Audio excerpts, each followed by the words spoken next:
Hello, first grade distance learners. This is Mr. Vinzant, your art teacher here at Otis Mason Elementary. We are going to be starting a new lesson on October 2nd. That'll be this Friday.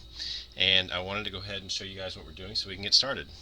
As you know, this time of year that we're in now is fall, and that's the time of year when things start getting cooler, as you may have noticed, and leaves start to turn on trees and fall to the ground. So this project is really all about patterns.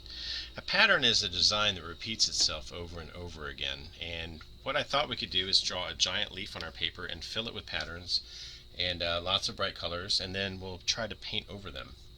Now what I did here at school is I had some thick poster board, and I went ahead and made some leaf templates that the kids here can trace. I made a bunch of different leaves, and that'll make it a little bit easier for them. If you would like to make your own template at home before you draw it on the paper, you can do that on a thick piece of paper or cardboard if you have that.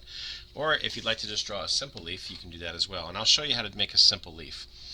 It looks pretty neat when we make the leaf at an angle across the page, but I'm going to put a dot up here because I want my leaf to start right there, and I would like the stem to go down here to fill up the page. So what I'm going to do is I'm just going to make a curved line from one side, from one dot to the other. And now I'll make another curved line back here, and then I can draw my little stem right here on the end of it.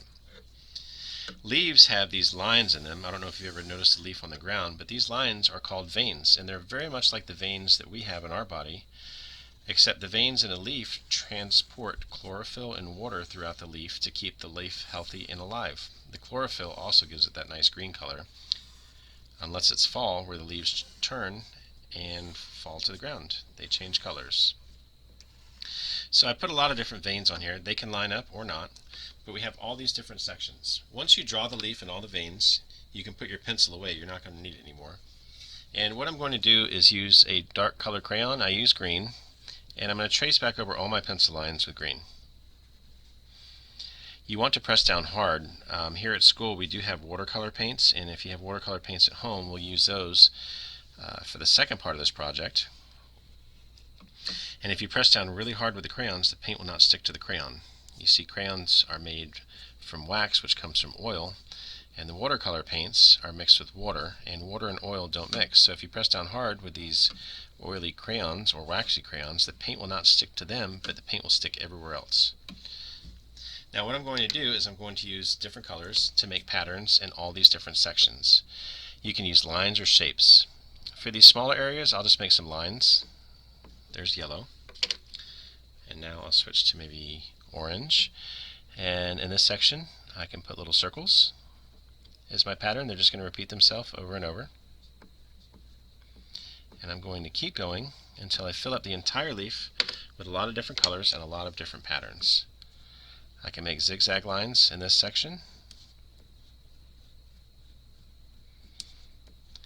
Now I'm making these patterns in each section, but you can also repeat the patterns if you like. I started with straight lines here, and then I went to circles and zigzag lines. So if I want to go back to that pattern, I can do that. I can make some straight lines going a different direction with a different color. And then I could make circles in this section. So we go straight line, circles, zigzags, and now we have straight line, circles, and we can go back to zigzag. Believe it or not, you can also use white crayons, and if you press down really hard with the white crayons, they should pop right through when you paint over them if you press down hard. So I'll go ahead and make some zigzag lines here.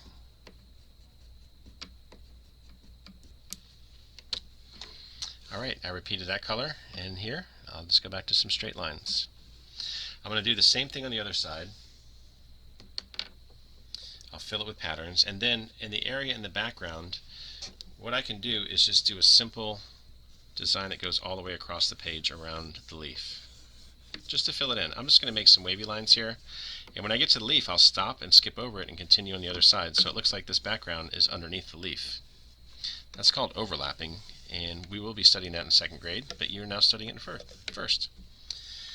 Okay, now I'll finish the patterns on the other side, but when you have the whole design finished and your leaf is full of all these beautiful patterns, what you're going to do is you're going to take your watercolor paints, and if you have some paint at home that's not watercolor paint, you can always water it down in a cup. I'm going to mix my brush and the watercolor paints to get it very watery. And then I'm going to start painting in all these sections. You want to be careful not to have the brush too wet because it'll make puddles all over the paper. You don't want that. Wow, I can see the white crayon popping right through. Look at that. It's like magic. Now I can switch colors by cleaning my brush, and I can switch to a different color and paint each of these sections with a different color. And then for the background, I'll just pick one color to paint the entire background. Here's an example of a leaf that I finished. This leaf is a different shape than what we made, but you can see there's lots of different colors and lots of different patterns in here. So the main point of this lesson was to learn about patterns and practice making patterns, and it's a fun project just to do for fall as well. If you have any questions, feel free to email me through Schoology, and I would love to see any finished artwork that you have. You can email it to me through Schoology as well. Stay safe out there, manatees. Good luck.